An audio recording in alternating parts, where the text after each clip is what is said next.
दोस्तों बहुत बहुत स्वागत करता हूं आप सभी का। आज देश की सबसे बड़ी अदालत से चुनाव आयोग को तगड़ा झटका लगा। आज मिस्टर ज्ञानेश कुमार की बोलती बंद कर दी सुप्रीम कोर्ट ने। आज देश के लाखों बीएलओ को बहुत बड़ी राहत मिली है और सुप्रीम कोर्ट के इस फैसले से सबसे बड़ा फायदा बीएलओज को मिला है। देश के लाखों बीएलओज को आज बहुत बड़ी राहत देश की सबसे बड़ी अदालत ने दे दी है। दोस्तों ये तो आप सभी को मालूम है कि देश में जिन राज्यों में एसआईआर चल रहा है, खासतौर से 12 राज्यों में, और जहां जहां एसआईआर चल रहा है वहां वहां बीएलओज की मौत की खबरें सामने आ रही हैं। 12 राज्यों में ऐसा कोई राज्य नहीं है जहां पर बीएलओज की मौत ना हुई हो।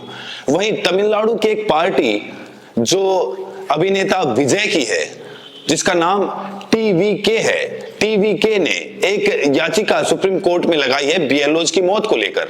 अभिनेता विजय ने बीएलओज की मौत को लेकर क्या याचिका लगाई है सुप्रीम कोर्ट में, उसे भी जानेंगे। और चुनाव आयोग ने टीवीके को किस तरीके से जवाब दिया है, उनके आरोपों पर किस तरीके से जवाब दिया है, यह भी समझने की कोशिश करेंगे। लेकिन दोस्तों सबसे पहले हम सुप्रीम कोर्ट के फैसले पर बात करना चाहेंगे। देश के मुख्य न्यायाधीश जस्टिस सूर्यकांत की अध्यक्षता वाली बेंच ने आज बीएलओज की मौत पर संज्ञान लिया। सबसे पहले दोस्तों आप इस हेडलाइन को देखिए, बीएलओ पर काम का दबाव कम करें, छुट्टी भी दीजिए। एसआईआर को लेकर सुप्रीम कोर्ट ने राज्य सरकारों को सख्त निर्देश दिया है। तो सुप्रीम कोर्ट से आज बीएलओज को इंसाफ मिला, आज बीएलओज को बहुत बड़ी राहत मिली। और वो चुनाव आयोग जो लगातार बीएलओज की मौत को अनदेखा कर रहा था, बीएलओज की मौत पर संज्ञान नहीं ले रहा था, वो राज्य सरकारें जो बीएलओज की मौत पर संवेदनशील नहीं हो रही थी, गंभीर नहीं हो रही थी, उनको भी आज सुप्रीम कोर्ट ने फटकार लगा दी। एसआईआर के दौरान बीएलओज की जिस तरीके से मौत हो रही है, इसके लिए जस्टिस सूर्यकांत ने राज्य सरकारों को जिम्मेदार माना है।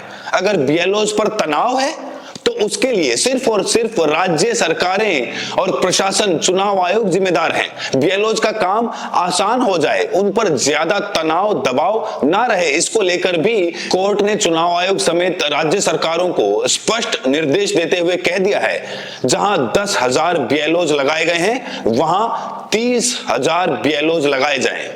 ऐसा नहीं है कि एक बूथ पर सिर्फ एक ही बीएलओ लगाया जाए। जरूरत पड़े तो अगर 1,000 वोटर के लिए एसआईआर फॉर्म भरा जाना है तो कम से कम 5-10 बीएलओज लगाइए। बीएलओज की कमी नहीं होनी चाहिए। अगर एक बीएलओ पर सारा भार आ जाए, दबाव आ जाए, तो फिर ये टेंशन पैदा करने वाली बात है। ऐसा नहीं होना चाहिए। ये स्पष्ट तौर से आज सुप्रीम कोर्ट ने राज्य सरकारों को, खास तौर से जो चुनाव आयोग है, जो अपनी मनमानी कर रहा है, किसी सवाल का जवाब नहीं दे रहा है, उसे भी आज लताड़ लगाने की कोशिश की है। सुप्रीम कोर्ट के फैसले में एक और बड़ी बात सामने आई है। जिन बीएलओज को छुट्टी नहीं मिल रही थी, दोस्तों पिछले दिनों कई ऐसे मामले सामने आए जहां पर बीएलओ छुट्टी चाहते थे कहीं जाने के लिए, कहीं जरूरी काम से, किसी की मां, किसी का पिता बीमार है, किसी की शादी है, तो उस स्थिति में भी इन्हें छुट्टी नहीं मिल रही थी। शादी में जाना तो दूर की बात, जरूरी काम के लिए भी बीएलओज को छुट्टी नहीं मिल पाती थी। ऊपर से जो बीडीओ हैं, तहसीलदार हैं, जो विकास खंड अधिकारी हैं, या जो भी बीएलओ के ऊपर के अधिकारी कर्मचारी हैं, वो लगातार बीएलओ को परेशान कर रहे थे।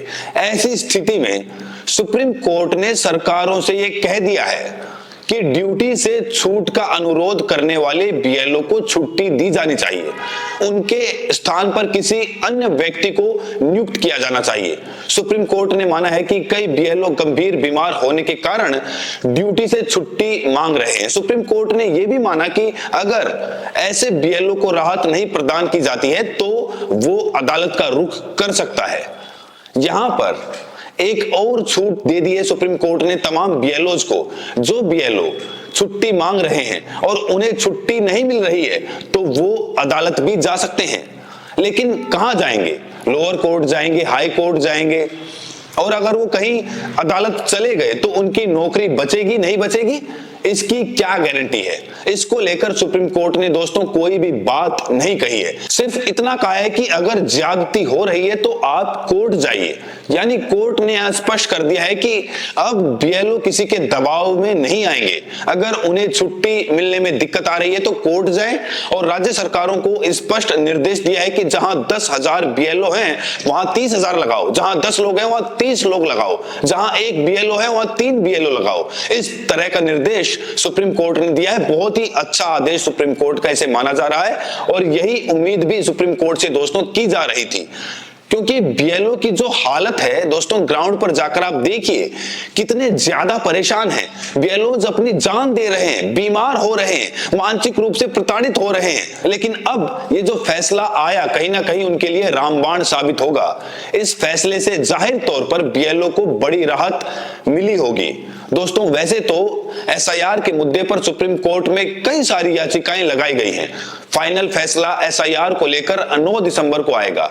लेकिन ये जो फैसला आया है, बीएलओ की मौत के मामले पर जो फैसला आया है, बीएलओ पर जो दबाव है, परेशानी है, तनाव है, इसको लेकर जो खास तौर से सुप्रीम कोर्ट ने सुनवाई की, ये जो याचिका थी ये अभिनेता विजय की पार्टी की तरफ से लगाई गई थी सुप्रीम कोर्ट में। अभिनेता विजय को तो आप लोग जानते होंगे, जो तमिलनाडु से ताल्लुक रखते हैं। उन्होंने हाल ही में एक पार्टी बनाई जिसका नाम है तमिलगा वेत्री कजगम। तो यही टीवीके जो पार्टी है, इसी ने सुप्रीम कोर्ट में याचिका लगाई थी। टीवीके ने देश के कई राज्यों में बीएलओ की मौत के विवाद के बीच कोर्ट का रुख किया था। टीवीके ने चुनाव आयोग पर प्रतिनिधित्व अधिनियम 32 के तहत जेल भेजने की धमकी देकर बीएलओ को काम कराने के लिए मजबूर करने का आरोप लगाया था।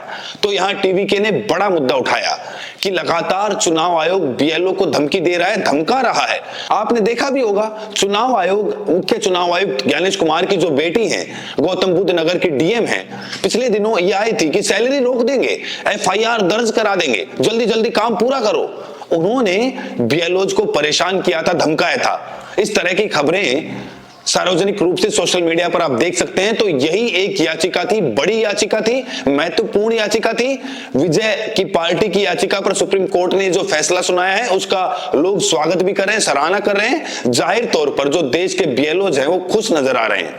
जब विजय की पार्टी टीवीके ने आरोप लगाया था तो चुनाव आयोग ने उनके आरोपों को निराधार बता दिया था। चुनाव आयोग ने उनकी इस याचिका को पूरे तरीके से झूठा बताया था और तर्क दिया था कि एसआईआर में देरी करने से चुनाव पर भी बड़ा प्रभाव पड़ सकता है।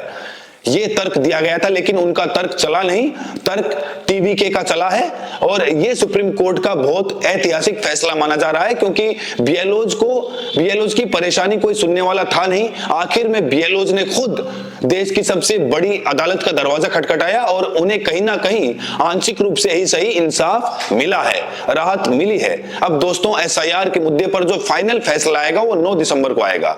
उसमें कोर्ट ये फैसला करेगा कि इसकी अवधि को बढ़ाया जाए या फिर एसआईआर को रद्द किया जाए। वैसे एसआईआर सुप्रीम कोर्ट रद्द करे ये बहुत कम चांस है, बहुत कम चांस है, लेकिन जो अवधि है उसे बढ़ाया जा सकता है। अब 9 दिसंबर को क्या फैसला लेते हैं जस्टिस सूर्यकांत, दोस्तों ये देखना होगा। बहरहाल आज के सुप्रीम कोर्ट में फैसले को लेकर आप लोग क्या सोचते हैं, राय जरूर दें और साथ में ये भी बताएं कि आप ये वीडियो देश के किस कोने से देख रहे हैं। बहुत बहुत शुक्रिया।